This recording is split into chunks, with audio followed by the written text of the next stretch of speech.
4 April સુધી રાજ્યમાં કમોસમી વરસાદના એંધાણ છે। હવામાન વિભાગની માવઠાને લઈને મોટી આગાહી। 3 સિસ્ટમ એકસાથે સક્રિય થતા ગુજરાતમાં માવઠાની શક્યતા છે। ગાજવીજ અને ભારે પવન સાથે વરસાદની શક્યતાએ યલો એલર્ટ આપવામાં આવ્યું છે। આજે દક્ષિણ ગુજરાતના તમામ જિલ્લામાં ચેતવણી આપવામાં આવી છે।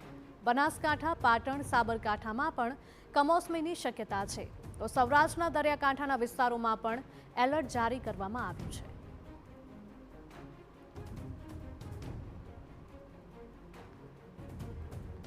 બનાસકાંઠા, પાટણ, સાબરકાંઠા, મહેસાણા, દ્વારકા, પોરબંદર, જૂનાગઢ, ગીર સોમનાથમાં યલો એલર્ટ જાહેર કરવામાં આવ્યું છે, જ્યારે કચ્છ સહિત અમરેલી, ભાવનગર, વડોદરા, ભરૂચ, છોટાઉદેપુરમાં પણ એલર્ટ આપવામાં આવ્યું છે।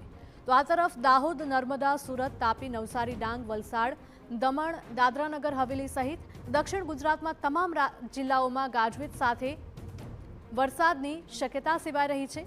હવામાન વિભાગના જણાવ્યા અનુસાર હાલ ગુજરાત તરફ 3 વરસાદી સિસ્ટમ સક્રિય થઈ છે અને તેને પગલે જ રાજ્યમાં ફરીથી કમોસમી વરસાદની શક્યતા વર્તાઈ રહી છે।